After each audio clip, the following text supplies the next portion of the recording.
Hey y'all, welcome back to another episode of Well Lit Path.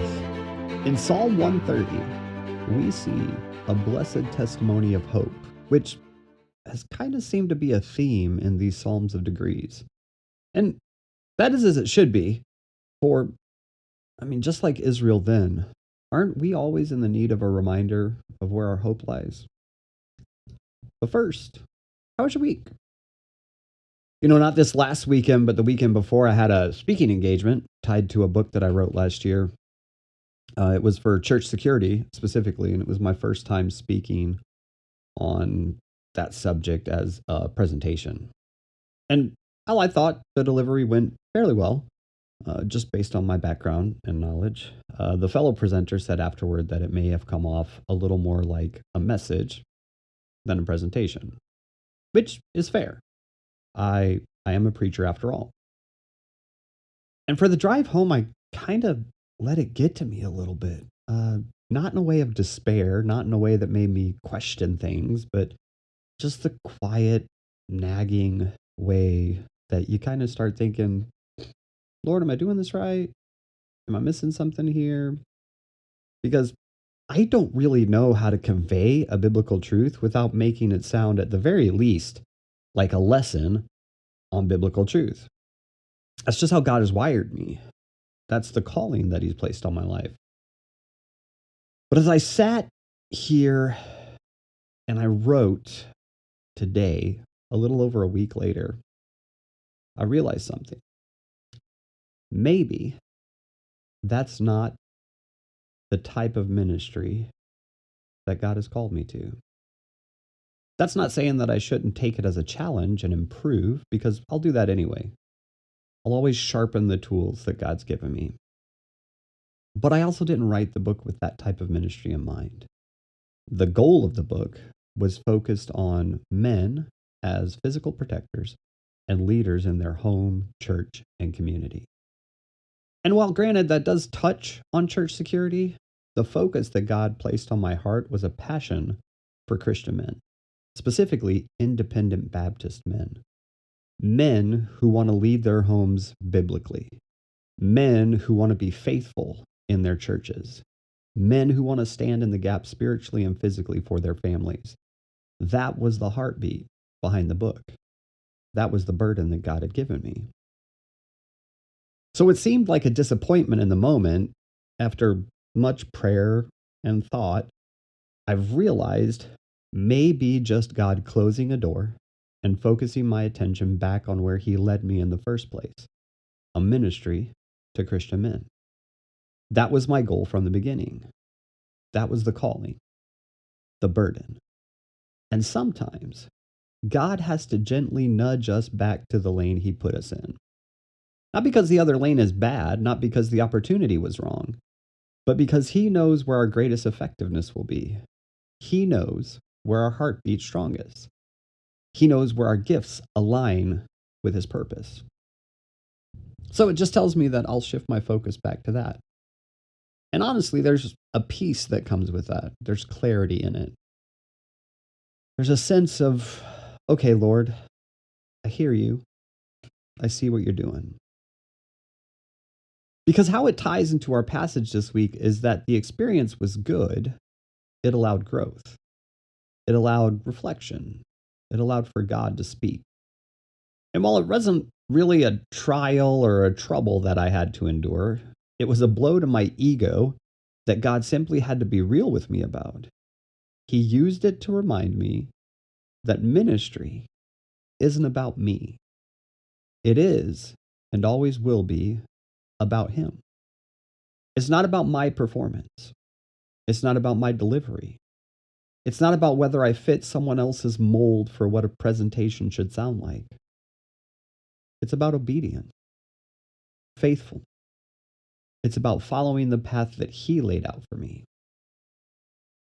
So I'll just continue to put my trust in Him and let Him lead. And that's where it ties into our psalm today. Because we like to think that God doesn't have a purpose in the little things. We like to think that He can handle our salvation, but not guide our lives. We like to think he can carry the weight of eternity, but somehow can't handle the weight of our weekly decisions. But the psalmist has something different to remind us of. God is in the depths. God is in the details. He's in the disappointments, the redirections. God is in the moments where our pride gets bruised just enough for him to whisper, "Hey, look back over here. This is where I want you." And that's what he did for me. He didn't scold me. He didn't shame me. He didn't make me feel like I failed. He just used a small moment, a comment, a drive home, quiet reflection, to remind me that he's the one who orders my steps. He's the one who opens and closes doors. He's the one who shaped the ministry he's given me. And if he wants me focused on teaching, enabling, and equipping Christian men, then that's where I'll be. If he wants me preaching more than presenting, that's what I'll do. If he wants me to speak truth even when it sounds like a sermon, then so be it. Because at the end of the day, I'm not here to impress anyone. We're all just here to obey him. And that's where the psalmist meets us today. In that place where we realize that God's not only the God of our salvation, he's the God of our direction. He's the God of our calling. He's the God of our disappointments and redirections. He's the God who uses even the smallest moments to shape us, refine us, and point us back to himself. And if he cares enough to guide us in the little things, how much more will he carry us through the depths? Let's take a look. Psalm 130, beginning in verse 1. Out of the depths have I cried unto thee, O Lord. Lord, hear my voice. Let thine ears be attentive to the voice of my supplications. If thou, Lord, should mark iniquities, O Lord, who shall stand? But there is forgiveness with thee, that thou mayest be feared. I wait for the Lord. My soul doth wait, and in his word do I hope. My soul waiteth for the Lord more than they that watch for the morning. I say, more than they that watch for the morning. Let Israel hope in the Lord. For with the Lord there is mercy, and with him is plenteous redemption. And he shall redeem Israel from all his iniquities. You know, there are moments in the Christian life when the weight of everything we're facing just feels like it's pressing us downward, deeper and deeper, until we're not sure which way is up anymore. Psalm 130 seems to speak from that place, not the surface of a struggle, but the depths of it. The place where the heart cries out because it has nowhere else to turn. The place where our souls feel overwhelmed, where the waves seem higher than our heads and the night feels longer than we can bear. And if we're honest, we've all been there. Some of us have lived there longer than we wanted to. And some of us are there right now. Drowning in trials and troubles. Like everything you thought wasn't supposed to happen was suddenly just right there at your doorstep. Like the very things you prayed God would keep far from you somehow found their way right into your life. And sometimes as Christians, we begin to despair when those seasons come. We start to wonder if we've done something wrong or if God is displeased with us, if maybe we missed a turn somewhere along the path. But we have to remember exactly that. They're a season. And seasons change. The psalmist begins from a place of deep distress, crying out from the depths.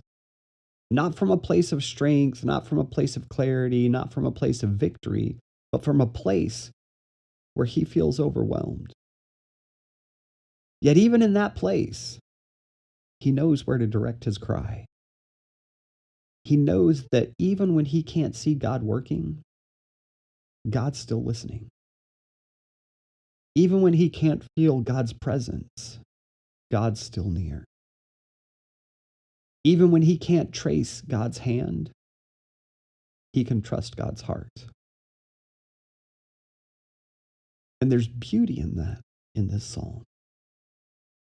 Because it doesn't pretend that the depths aren't real. It doesn't pretend that the pain isn't heavy.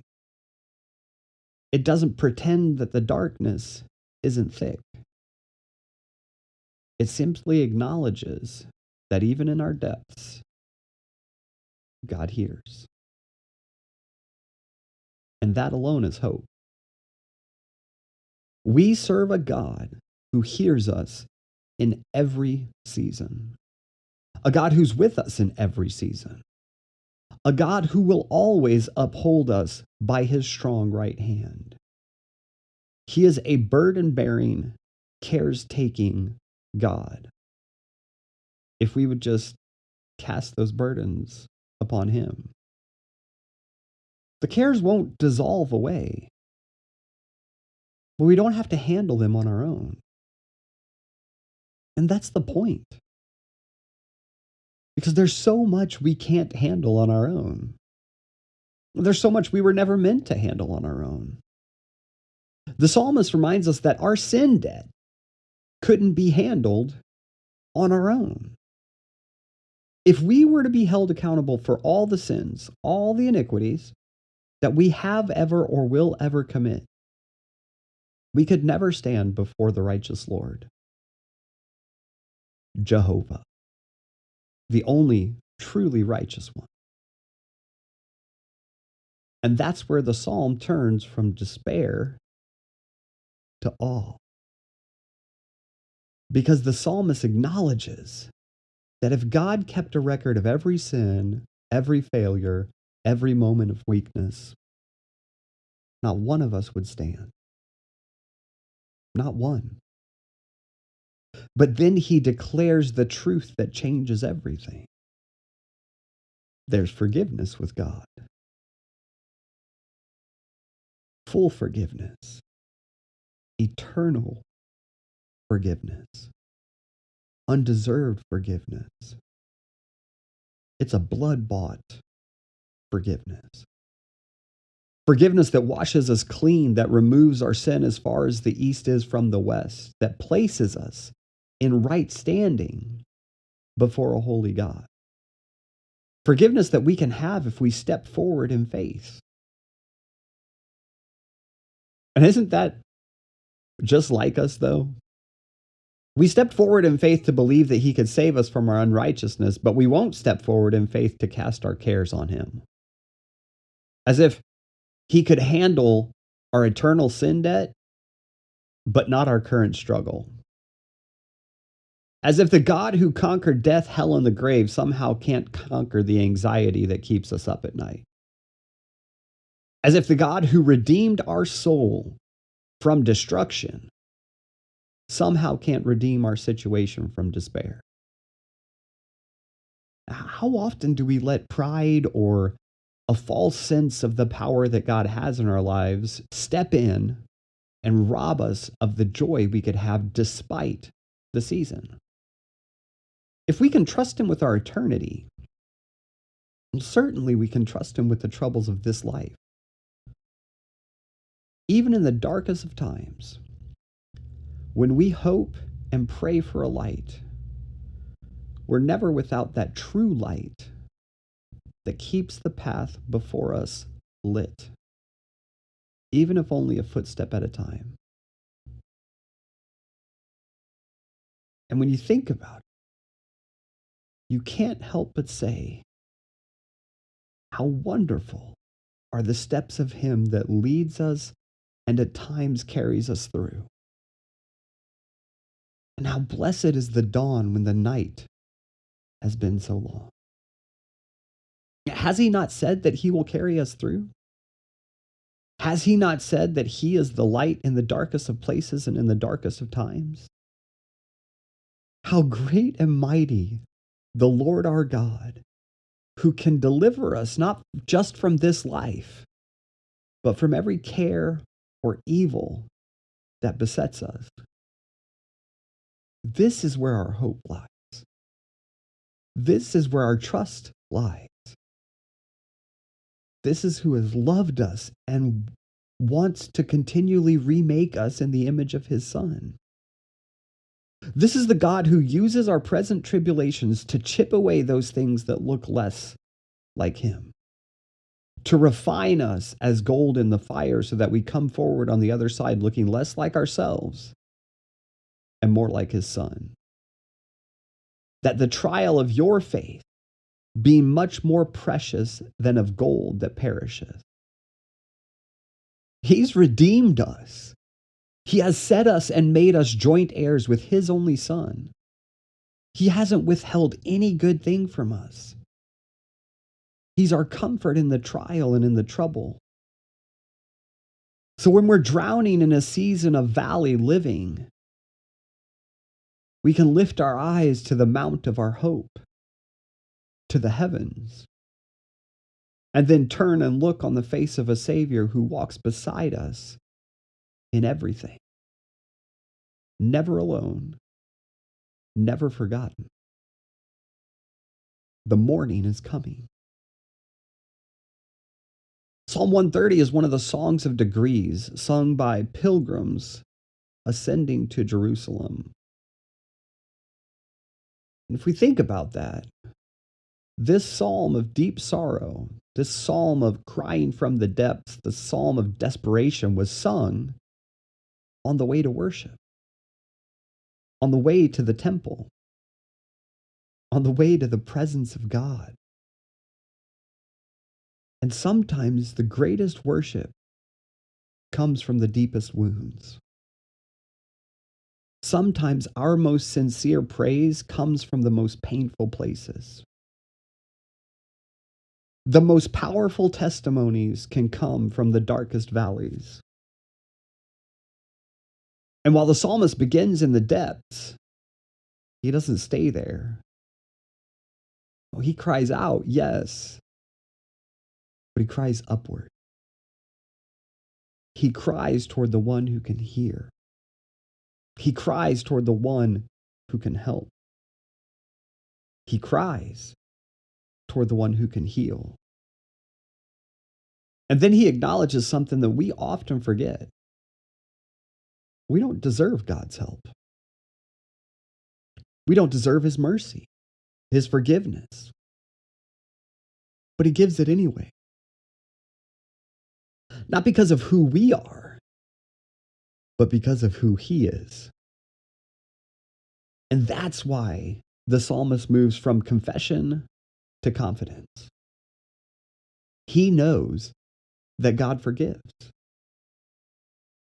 He knows that God redeems, that God restores. And because of that, he waits, not with dread, but with hope. He waits like a watchman waits for the morning. The night may be long, but the morning always comes. Always. Without fail, without exception, without delay, the morning always comes. And so does the Lord. He always comes through. He always keeps his promises. He always shows up.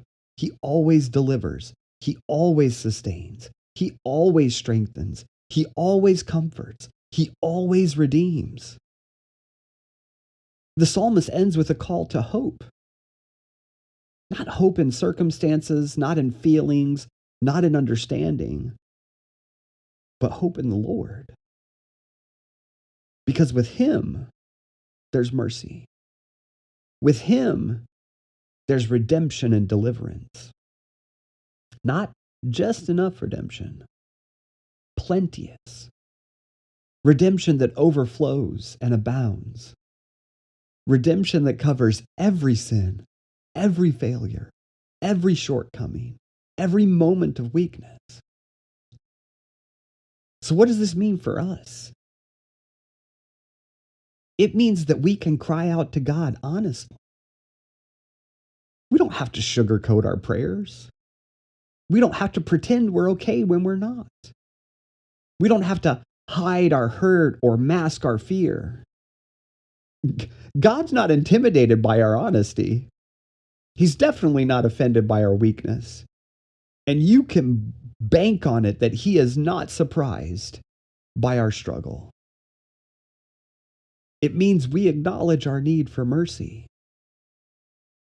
We don't come to God because we deserve His help. We come because we need His help. Because He's merciful. Because He's gracious. Because He's forgiving. It means we place our hope in His Word. Feelings change. Circumstances change. But seasons also change. His Word never changes. It's telling us to wait on the Lord. And waiting isn't passive. Waiting is trusting. Waiting is hoping. Waiting is believing that God is working even when we can't see it. And it means we remember that the morning is coming.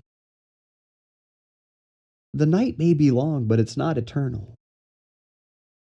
The valley may be deep, but it's not endless. The sorrow may be heavy, but it's not permanent. Morning is coming. Redemption is coming. Deliverance is coming. Strength is coming. Joy is coming.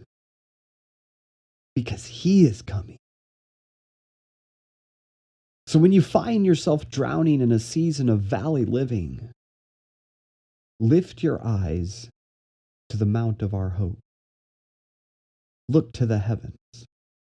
Look to the one who redeemed you, the one who walks beside you, the one who carries you. Look to the one who has never failed you and never will.